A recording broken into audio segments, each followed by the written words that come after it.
Sifat-sifat mulia Abu Ubaidah ibn al-Jarrah. Yang pertama, Abu Ubaidah ini orangnya zuhud. Kezuhudan Abu Ubaidah ibn al-Jarrah terlihat dari ketawaduan beliau, dari kerendah hatian sosok Abu Ubaidah ibn al-Jarrah, walaupun beliau telah dipercaya oleh khalifah menjadi gubernur negeri Syam. Suatu ketika Khalifah Umar ibn Khattab mengunjungi Abu Ubaidah ibn al-Jarrah di negeri Syam. Dan Khalifah Umar bin Khattab meminta agar pertemuan beliau dengan Abu Ubaidah tidak dilakukan di lokasi lain, tapi dilakukan di rumah Abu Ubaidah ibn al-Jarrah itu sendiri. Akhirnya disambutlah oleh Abu Ubaidah ibn al-Jarrah kehadiran Khalifah Umar ibn Khattab radhiyallahu anhu. Tatkala dipersilakan masuk, terkaget-kaget Khalifah Umar ibn Khattab radhiyallahu anhu, seorang gubernur negeri Syam yang membawahi daerah-daerah yang besar dan luas, tidak memiliki apa-apa kecuali hanya memiliki seekor onta sebagai tunggangan, sebuah pedang, perisai, piring, dan kemudian tempat minum dari kulit. Kemudian Khalifah Umar bin Khattab berkata, "Ma bika ya Aba Ubaidah? Apa yang terjadi dengan engkau wahai Abu Ubaidah?" Abu Ubaidah ibn al-Jarrah berkata, "Ini yang akan menenteramkanku untuk mudah masuk syurganya Allah. Ini yang akan menenteramkan jiwaku untuk memudahkan aku masuk syurganya Allah Subhanahu wa ta'ala." Padahal beliau seorang pemimpin. Apa kata Khalifah Umar ibn Khattab menjawab, "Sungguh kami telah terlenakan oleh dunia selain engkau wahai Abu Ubaidah." Maksudnya kehidupan kami di luar telah melenakan kami, melalaikan kami, kecuali tatkala saya berjumpa dengan engkau, kami kembali teringat dengan akhirat kami. Itu sosok Abu Ubaidah ibn al-Jarrah, seorang hamba Allah yang zuhud.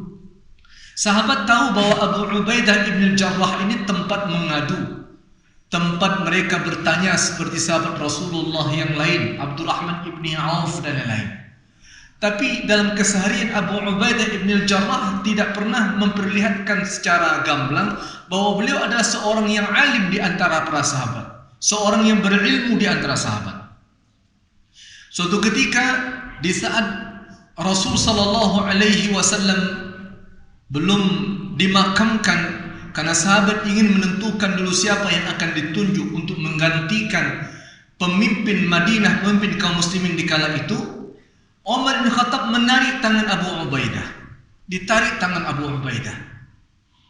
Kemudian Umar bin Khattab berkata, "Ubayyi'ukum, aku membaiat engkau, aku serahkan kepercayaanku agar engkau menjadi pemimpin kami, pemimpinku, dan pemimpin kaum muslimin." Coba kita lihat apa kira-kira jawaban Abu Ubaidah ibn al-Jarrah. Apakah Abu Ubaidah mengatakan, "Terima kasih banyak atas kepercayaannya"? Begitukah? Beliau katakan tidak. Apa kata Abu Ubaidah ibn al-Jarrah? "Saya bukan siapa-siapa dibandingkan seorang sahabat Rasulullah yang pernah menggantikan posisi Rasulullah menjadi imam dalam salat." Di sepanjang hayat Rasulullah SAW itu ada seorang sahabat Rasulullah yang pernah Rasulullah minta beliau jadi imam dalam salat menggantikan Rasulullah SAW. Siapa sahabat itu? Abu Bakar Siddiq radhiyallahu anhu. Kata Abu Ubaidah bin Jarrah, "Siapa aku dibandingkan sahabat Rasul yang pernah menggantikan Rasulullah memimpin jamaah dalam salat, menggantikan Rasulullah dalam salat." Dan dia adalah Abu Bakar Siddiq radhiyallahu anhu. Tawadhu luar biasa Abu Ubaidah bin Jarrah, sampai akhirnya beliau berdua mendatangi tempat Abu Bakar Siddiq yang telah berkumpul bersama orang-orang Quraisy dan orang-orang Madinah lainnya, Muhajirin Ansar lainnya. Kemudian mereka bersepakat untuk membaiat Abu Bakar Siddiq radhiyallahu anhu menjadi khalifah kaum muslimin yang pertama setelah wafatnya Rasul sallallahu alaihi wasallam. Sifat mulia kedua Abu Ubaidah ibn Jarrah adalah Abu Ubaidah ibn Jarrah tidak suka berselisih faham. Beliau tidak suka berselisih faham. Contoh kasus adalah di saat Rasul sallallahu alaihi wasallam mengutus Amr ibn al-As ke suatu daerah, dan daerah itu namanya Salasil. Daerah Salasil ini adalah daerah tempat berkumpulnya orang-orang musyrikin yang akan menyerang kota Madinah.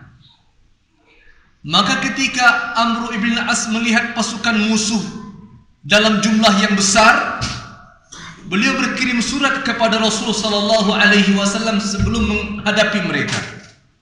Dalam surat Amr ibn al-As itu beliau tulis permintaan beliau untuk ditambahkan pasukan bantuan lainnya, karena jumlah pasukan kafir besar.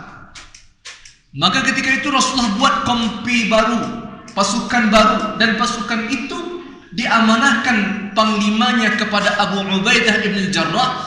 Padahal di dalam pasukan itu ada Abu Bakar Siddiq dan ada Umar ibn Khattab radhiyallahu anhu.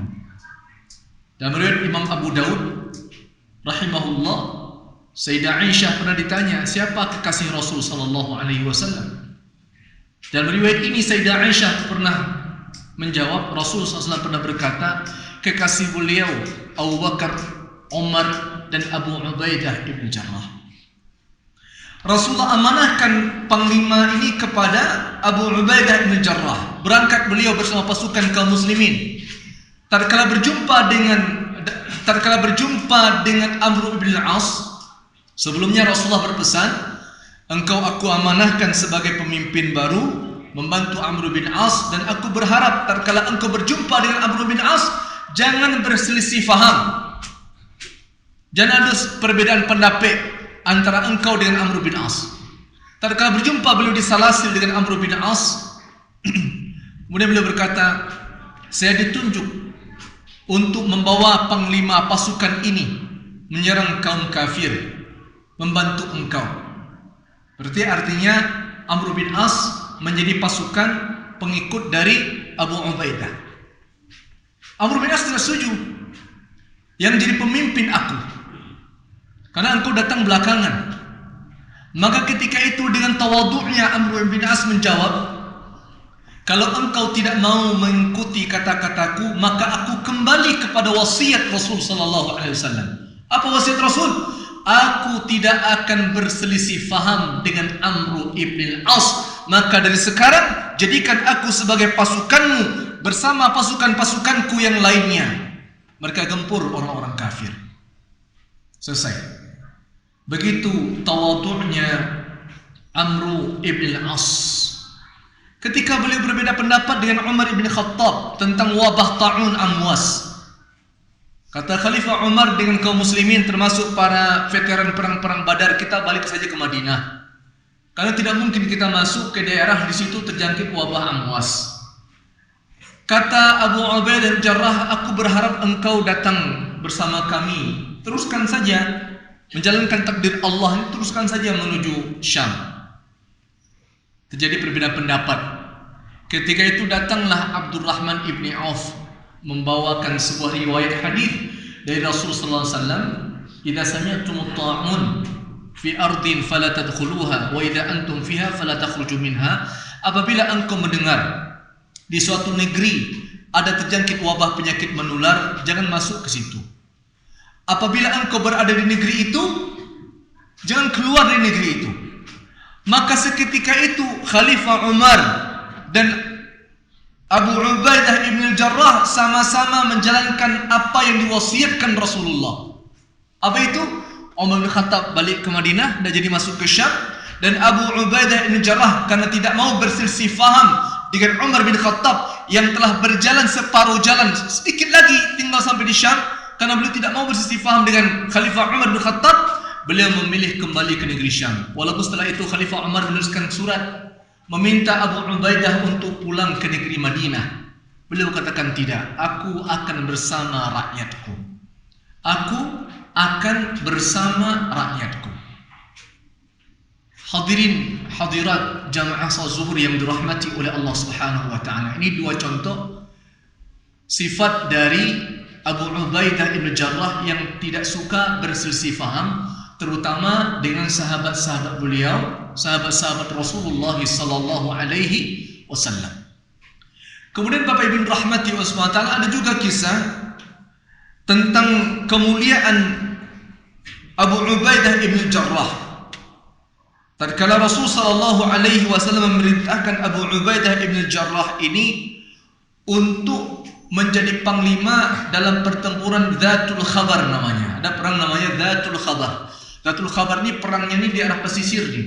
Jadi Jeddah, pesisir Jeddah sampai nanti ke tepi-tepi Madinah, arah ujungnya itu, tepi-tepi laut lah. Namanya Dzatul Khabar. Kemudian ketika itu karena paceklik, Rasulullah hanya memberikan beberapa kebutuhan pokoknya, hanya kurma saja. Dan kurma yang diberikan tidak seimbang sebanding dengan jumlah pasukan yang banyak.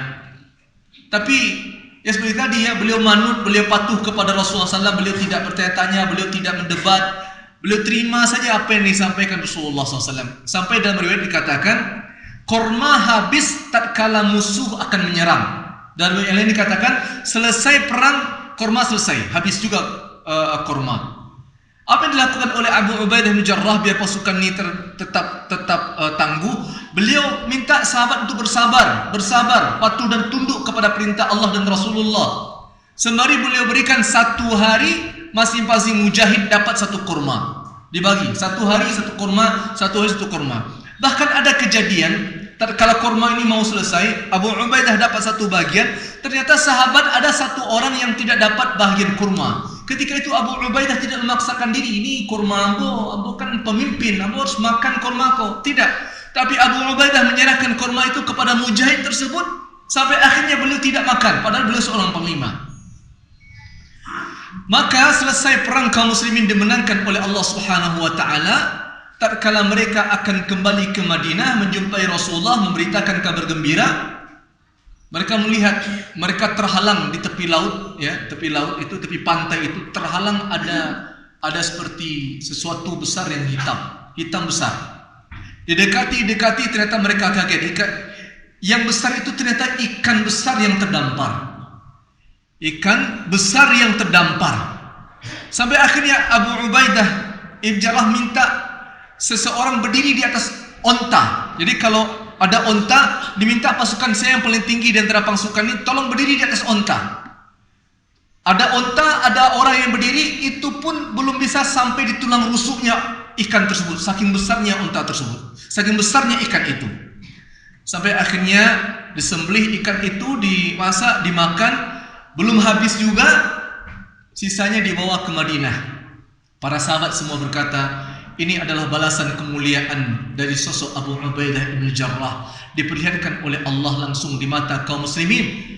Dan bahkan sebahagian dari dagingnya itu diberikan dan dihadiahkan kepada baginda Rasul sallallahu alaihi wasallam. Sampai Rasulullah memuliakan ketika itu Abu Ubaidah ibn Jarrah untuk kesekian kalinya. Hadirin hadirat hafizakumullah jami'an. Abu Ubaidah ibn Jarrah meninggal dunia di tahun ke-16 Hijriah bersamaan dengan meninggal dunianya 25.000 sampai 30.000 orang kaum muslimin yang terjangkit wabah penyakit ta'un amwas di negeri Syam. Ketika beliau meninggal dunia, beliau meninggalkan wasiat. Di antara wasiat beliau, sabatlah, tetaplah untuk mengerjakan salat, puasa, bayar zakat, haji dan umrah. Kemudian beliau menasihati, senantiasalah kalian berpegang teguh dengan tali Allah. Jangan berpecah belah. Kalau ada pemimpin kalian yang bengkok, maka luruskanlah. Kalau ada pemimpin kalian yang bengkok, maka luruskanlah. Kemudian beliau pegang Mu'adz ibn Jabal, tangannya. Dan beliau katakan, ubayi'akum, aku membaiat engkau, wahai Mu'adz ibn Jabal, untuk menggantikanku sebagai khalifah. Setelah itu beliau meninggal dunia dalam kesyahidan beliau dan persaksian baginda Rasul sallallahu alaihi wasallam bahwa sahabat ini adalah sahabat mulia yang dijanjikan oleh Allah sebagai salah satu sahabat dan sahabat yang lainnya yang akan menghuni syurganya Allah Subhanahu wa taala. Allah berfirman, "Minal mu'minina rijalun sadaqu ma 'ahadullah alaihi, faminhum man qada nahbah wa minhum man yantadhir wa ma baddalu tabdila." Di antara orang-orang yang beriman ada orang-orang yang benar-benar menepati janji mereka kepada Allah. Mereka menepati janji sampai mereka ada yang meninggal dunia di saat mereka menepati janjinya kepada Allah, dan ada juga yang menanti-nanti. Wa ma baddalu tabdila, dan mereka sama sekali tidak pernah merubah janji mereka kepada Allah Subhanahu wa taala. Itulah salah satu sosok dari kisah Abu Ubaidah bin Jarrah radhiyallahu anhu.